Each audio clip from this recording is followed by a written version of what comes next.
स्वागत गर्दै अभिवादन व्यक्त गर्न चाहन्छु। नमस्कार। पहिलोपटक यो सुन्दर जिल्ला ताप्लेजुङमा आइपुग्दा मलाई धेरै खुसी लागेको छ।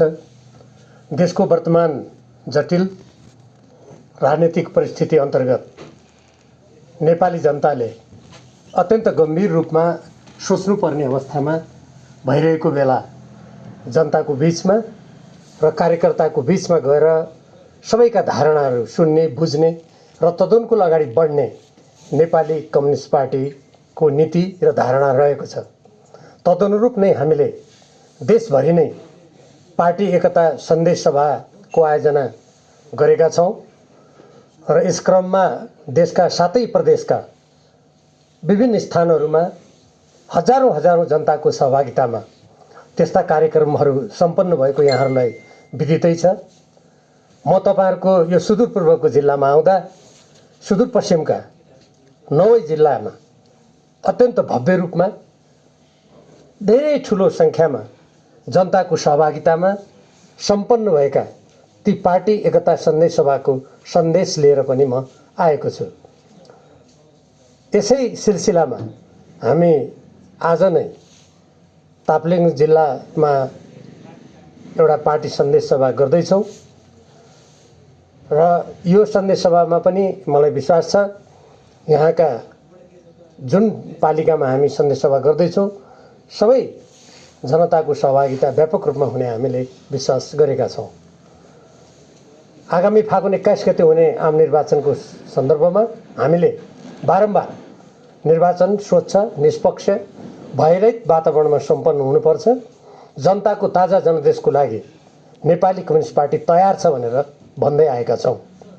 यहाँहरूलाई थाहा छँदैछ समानुपातिक उम्मेदवारतर्फको सूची निर्वाचन आयोगमा राजनीतिक दलहरूले प्रस्तुत गरिसकेका छन्। नेपाल सरकारको तर्फबाट निष्पक्ष, स्वतन्त्र र भयरहित निर्वाचनको प्रत्याभूतिको लागि सरकारले तदनुरूप काम गर्नुपर्छ। तर यस सन्दर्भमा केही कुराहरू हामीले कोट्याउनै पर्छ। यो अन्तरिम सरकार हो, निर्वाचनको लागि गठन भएको हो। यसका मूलतः दुईटा मात्रै काम छन्। एउटा, भदौ 23-24 गते जुन अकल्पनीय घटना घट्यो, हाम्रा देशका शासन प्रशासनका केन्द्रहरू ध्वस्त भए, न्यायपालिका, व्यवस्थापिका, कार्यपालिका ध्वस्त भए, त्यसको निष्पक्ष छानबिन गर्ने। 23 र 24 गते जसरी 76 जना व्यक्तिहरूको मृत्यु भयो त्यसको छानबिन गर्ने र दोषीहरूलाई कारबाही गर्ने। अर्को सरकारको काम हो निष्पक्ष रूपमा निर्वाचन सम्पन्न गर्ने। तर मैले यहाँ भन्नुपर्छ यहाँको अगाडि, अन्तरिम सरकारका एकजना मन्त्री अन्तरिम सरकारको मूल्य मान्ने विपरीत पार्टी बनाउँदै निर्वाचनको कुरा गर्दै हिँडेको हामीले देखेका छौँ। यो सरकारलाई जुन जिम्मेवारी दिएको थियो त्यो मेल खाँदैन। त्यसले जनतामा संशय उत्पन्न हुन सक्छ। यस्ता क्रियाकलापहरू सरकारले बन्द गर्नुपर्छ। हाम्रो देश अहिले जसरी बाह्य अनेक प्रकारका हस्तक्षेप, चलखेलको शिकार भएको छ, साधन स्रोत अनेक प्राकृतिक सुन्दरता भएको हाम्रो देशमा निरन्तरको राजनीतिक अस्थिर वातावरण र त्यसबाट अनुचित रूपमा लाभ उठाएर हाम्रो देशलाई कमजोर बनाउने जुन खेलहरू भइरहेको छ, त्यसलाई सदाका लागि समाप्त गर्न हामीले 17 घटकहरूलाई एकताबद्ध गरेर अझ अरूलाई पनि विस्तृत रूपमा एकताबद्ध हुन र विशेष गरी देशभक्त र वामपन्थीहरूलाई यो पंक्तिमा जोडिन आग्रह गर्दै आएका छौँ। हामी यसै अनुरूप हाम्रो काम कारबाहीलाई अगाडि बढाउँदैछौँ। कतिपय मानिसहरूले भन्छन् अब राजनीतिक दलहरूमा अब बुढापाका हट्नुपर्छ, तन्नेरी मात्रै हुनुपर्छ भन्ने कुरा पनि हामी सुन्छौँ। खास गरी भदौ 23 गते जुन प्रकारले सामाजिक सञ्जालमाथिको प्रतिबन्ध हटाउन, भ्रष्टाचार हटाउन र सुशासन कायम गर्न युवाहरूले आन्दोलन गरे, जेनजी आन्दोलनको नाममा, ती युवाहरूको भावनालाई हामी पूर्ण रूपमा कदर गर्छौँ।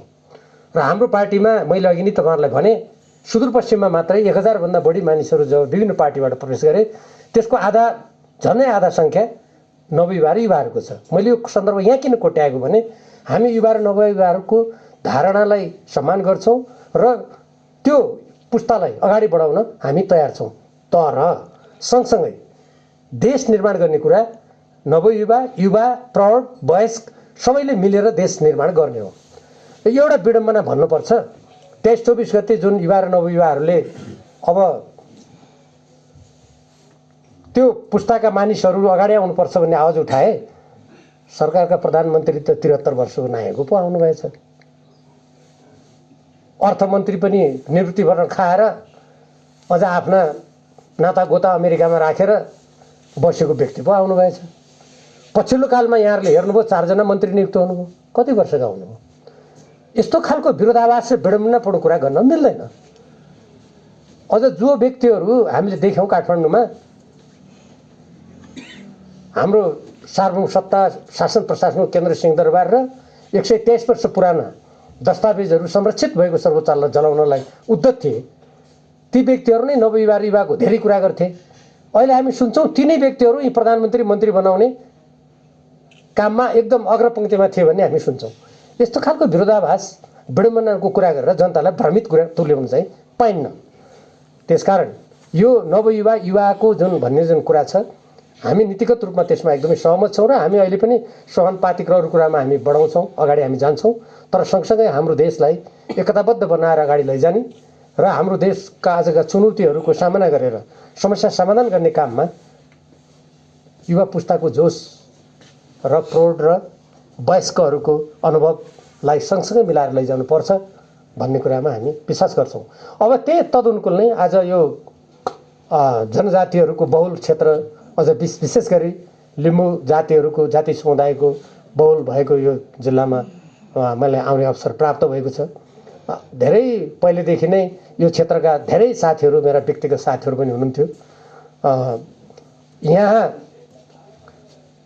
मैले यी कुरा गरिरहँदा हामी प्रत्येक जाति समुदाय, अझ विशेष गरी इतिहासका विभिन्न कालक्रममा विभिन्न कारणले गर्दा राजनीतिक, आर्थिक, सांस्कृतिक किसिमले उन्नयन गर्नुपर्ने ती सबैको पक्षमा हामी दृढतापूर्वक उभिँदै आएका छौँ, हामी उभिन्छौँ। उनीहरूका सांस्कृतिक, भाषिक र सभ्यताका कुराहरू पनि सँगसँगै राष्ट्रिय भावधारामा अगाडि बढ्नुपर्छ भन्ने कुरामा हामी विश्वास गर्छौँ। र त्यसैले गर्दा नै हामीले हाम्रो पार्टीको तर्फबाट र विगतमा पनि जहाँ हामी काम गर्थ्यौँ, हामीले बारम्बार भन्यौँ सबभन्दा पहिले देशलाई बलियो बनाउनुपर्छ। हामी जुनसुकै जाति समुदायका व्यक्तिहरू भए पनि सबभन्दा पहिले हामी नेपाली हौँ।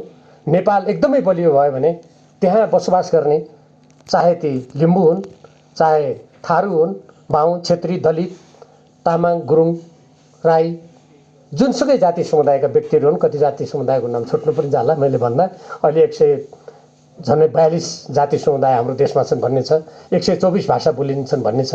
यी सबैको एकतामा नै वास्तवमा यो सगरमाथा भएको देश त्यस्तै आफ्नो स्वाभिमानलाई उच्च बनाउन सक्छ भन्ने कुरामा पार्टीले विश्वास गर्छ। तपाईँहरूको यहाँ पाथिभराको कुरा पनि आएको म सुन्छु। पाथिभरा हाम्रो यो क्षेत्रको सभ्यताको एउटा प्रतीक हो। त्यो केवल धार्मिक आस्था मात्र होइन, त्यो केवल पर्यटकीय क्षेत्र मात्र होइन, त्यसले सभ्यता र संस्कृतिको एउटा पक्षलाई त्यसले समेटेको हुन्छ। जनताका त्योसँग समेटिएका जुन धारणाहरू हुन्छन्